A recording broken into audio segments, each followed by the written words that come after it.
ہے آج بھی زمانے میں چرچا حسین کا، چلتا ہے ساری دنیا میں سکہ حسین کا۔ بھارت میں گر وہ آتا تو بھگوان کہتے ہم، بھارت میں گر وہ آتا تو بھگوان کہتے ہم۔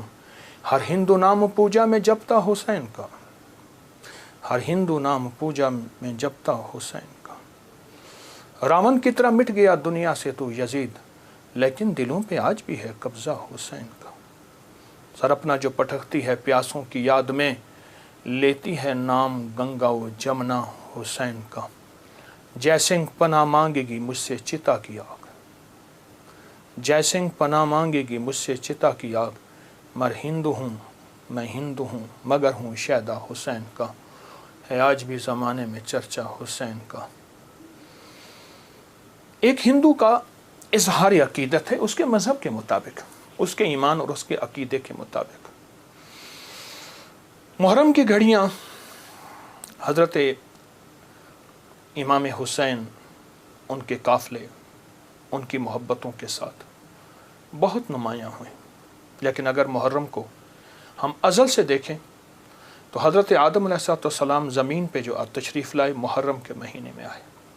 نوح علیہ السلام کو جو کشتی میں کنارہ ملا محرم کے مہینے میں ملا، اور لوط علیہ السلام کی قوم کو آخر کار ان میں سے جتنے لوگوں نے توبہ کی محرم کے مہینے میں، ابراہیم علیہ السلام کو آگ سے نجات محرم۔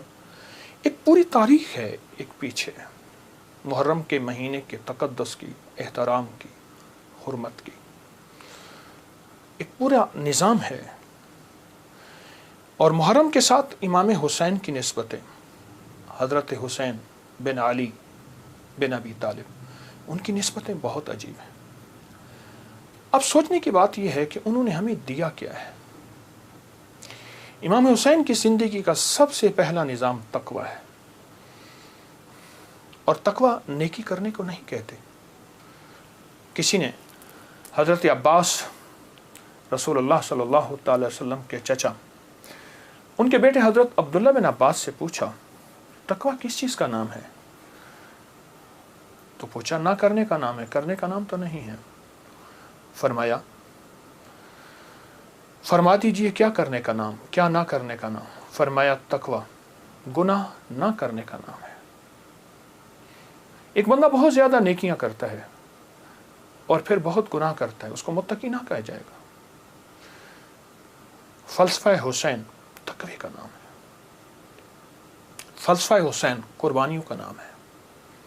فلسفہ حسین پانی نہیں مل رہا، پیاس کی شدت ہے، میں اس جگہ کو جا کے خود دیکھ کے آیا ہوں، کربلا کی ان وادیوں میں، لیکن اس بات کا اس پیغام کا نام ہے کہ وہاں حرام نہیں چلے گا، وہاں مشکوک نہیں چلے گا، وہاں حلال طیب اور طاہر زندگی چلے گی۔ ایک نظام ہے۔ اور فلسفہ حسین سجدوں کا نام ہے کہ جنگ جاری ہے اور نماز کا وقت آیا، آدھوں نے نماز پڑھی، آدھوں نے جنگ کی، پھر انہوں نے نماز پڑھی، سجدے قضا نہیں ہوئے اور سجدے ادا ہوئے ہیں۔ اور فلسفہ حسین دعاؤں کا نام ہے۔ وہاں کربلا کی وادیوں اور گھڑیوں میں امام حسین نے بہت دعائیں مانگی، اور وہ دعاؤں کی پوری کتابیں اس وقت موجود ہیں۔ وہ دعائیں کیا تھیں؟ جس میں اللہ کی محبت، جس میں اللہ کے ساتھ عشق، جس میں اس کی ذات عالی کے ساتھ تعلق اور محبت، ان دعاؤں کا نام ہے۔ اور فلسفہ کربلا کا ایک پیغام دیتا ہے کہ خیال کرنا، جب ایک طرف حق ہے اور ایک طرف ناحق ہے، اور وہ حق حلال کی شکل میں آئے، طیب طاہر کی شکل میں آئے، حلال کی شکل میں، طیب طاہر کی شکل میں آئے، تو پھر حلال کبھی نہ چھوڑنا، اور حرام کے اوپر تمہیں کائنات کیا تخت مل جائے، اس کو کبھی اس کے قریب نہ جانا۔ زندگی کا ایک سفر میں آپ طے کر رہے ہیں اور طے کریں گے موت تک۔ وہ ہستیاں زندگی کا سفر طے کر گئیں، لیکن انہیں ہم مردہ نہیں کہیں گے۔ بلیا سی مرنا نہیں گور پہ آ کوئی ہو، کہ ہم مرنے والے نہیں ہیں، اللہ کے عاشق ہمیشہ زندہ ہوتے ہیں، اور اللہ کے عاشق ہمیشہ زندہ ہوتے ہیں اور زندگی کا سفر طے کرتے ہیں۔ عاشق ہمیشہ زندہ ہوتے ہیں، اور عاشقوں کی زندگی ہی اصل زندگی ہے، اور وہ زندگی ایسی زندگی ہے جس زندگی کے بعد موت نہیں ہے۔ ایک عجیب واقعہ علامہ جلال الدین سیوطی رحمۃ اللہ نے لکھا ہے، ایک شخص اپنی والدہ کے قبر پہ جاتا تھا اور قرآن پڑھتا تھا، تو خواب میں والدہ آئیں، کہنے لگی بیٹا تو آ کے نا کچھ دیر بیٹھ جایا کر، پھر قرآن پڑھا کر، اس سے پہلے قرآن نہ پڑھا کر۔ کیوں؟ جب تو آتا ہے قرآن کا نور تجھے گھیر لیتا ہے، بیٹا میں تجھے دیکھ نہیں سکتی، تیرے قرآن پڑھنے سے میری قبر نوری، نورانی، روحانی، اس میں روشنی، اس میں برکت، لیکن میں تجھے دیکھنا بھی چاہتی ہوں، ماں ہوں، ماں کی مامتا بیٹے کو دیکھ کے بھی کلیجہ ٹھنڈا کرتی ہے۔ یہ زندہ ہوتے ہیں، ان کو موت نہیں آتی، انتقال ہوتا ہے، انتقال کہتے ہیں منتقل ہوتے ہیں ایک عالم سے دوسرے عالم، یہ عالم شہود ہے، عالم ارواح سے آئے ہیں ہم، اور عالم برزخ کا سفر ہمارا جاری ہے، آنے والا ہے، جس کا نام موت ہے، فنا ہے۔ ان ہستیوں نے ہمیں ایک پیغام دیا، ان ہستیوں نے ہمیں ایک زندگی کا سبق دیا کہ کبھی بھی زندگی میں اگر یہ نظام آ جائے تو پھر حلال اور حرام کی پہچان کرنی ہے، پھر حق اور ناحق کی پہچان کرنی ہے، اور حلال اور حرام میں اگر کنبا جا رہا اور معصوم بچے جا رہے، اور پھر یہ نہیں دیکھنا کہ کون جا رہا، پھر دیکھنا یہ ہے کہ اللہ کی راہیں، سچی راہیں کون ہیں اور کہاں ہیں اور کیسے ہیں۔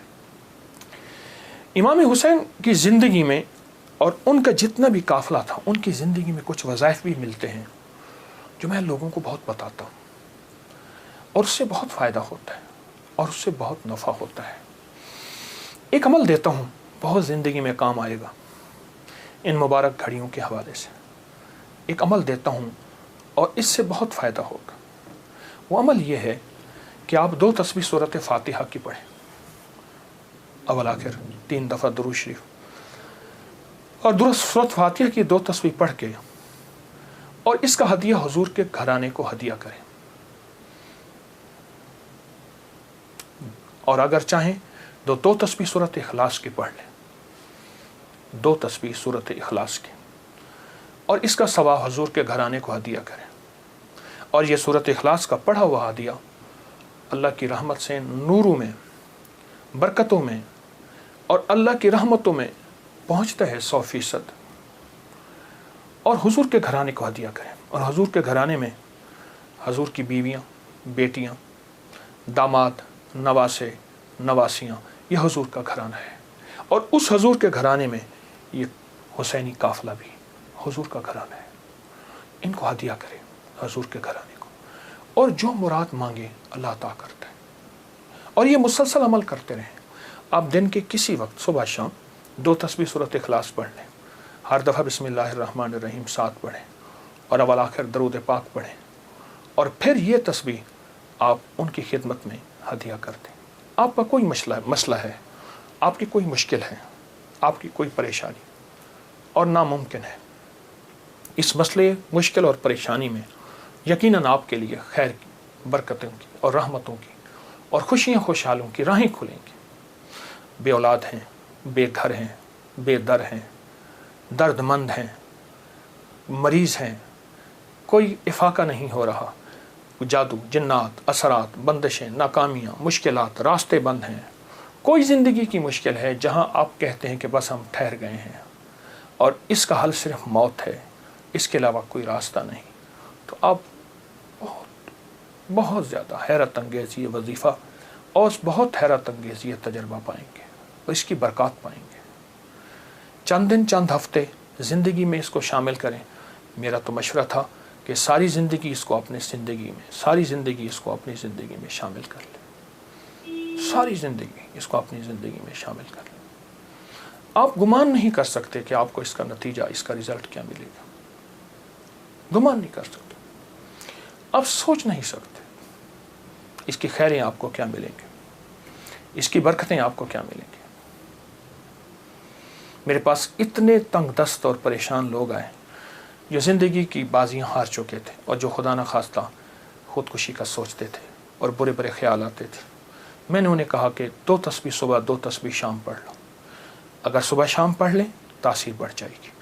اور ہاں، ایک چیز اور بھی عرض کروں گا اس شہادت حسین کی نسبت سے، قافلہ حسینی کی برکات کی نسبت سے ایک چیز اور بھی عرض کروں گا، اگر یہی سارا دن پڑھتے رہیں یعنی 2 تسبیح صبح شام پڑھ لیں اور سارا دن اس کے علاوہ کھلا پڑھتے رہیں تو اس سے ایک فائدہ اور ہوگا، اور وہ فائدہ یہ ہوگا آپ کو، اور حیرت انگیز فائدہ ہوگا کہ آپ کی تاثیر زیادہ ہوگی، مسائل جلد حل ہوں گے، مشکلیں دور ہوں گی، پریشانیاں دور ہوں گی، اور آپ کو زندگی میں خیر کے موقع زیادہ ملیں گے، ترقیاں اور کامیابیاں بڑھ چڑھ کے ملیں گی۔ ان ہستیوں نے اللہ سے مانگنا سکھایا ہے، اللہ سے لینا سکھایا ہے، اور اللہ کے خزانے بھرے ہوئے ہیں۔ ان ہستیوں نے وہ زندگی کا سفر سکھایا ہے، عاشورہ کا ڈھل جانا، سغرا کا وہ مر جانا، اصغر تیرے سینے میں برچھی کا اتر جانا، یہ کہانیاں سچی ہیں۔ یہ سبق دے کے انہوں نے اللہ کے ساتھ جڑنا سکھایا ہے،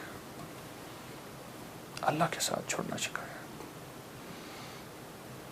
اور وہ ایک پیغام دے کر گئے ہیں کہ خیال کرنا، گردش ایام جو بھی آئے، عروج ہو یا زوال ہو، موسم موافق ہو یا نہ موافق ہو، زندگی کے سفر میں اللہ کو نہیں چھوڑنا، اور اس کے راستے نہیں چھوڑنے، اور اس کی سچی راہیں نہیں چھوڑنی، اور وہ سچی منزل نہیں چھوڑنی۔ روایات میں آتا ہے کہ جس دن واقعہ کربلا ہوا ہے اس دن 3 گھنٹے دعا مانگی حضرت امام حسین نے، 3 گھنٹے دعا مانگی۔ کس سے مانگی؟ کس سے مانگا؟ کس کو چاہا؟ مانگنا ہے، رونا ہے، گڑ گڑانا ہے،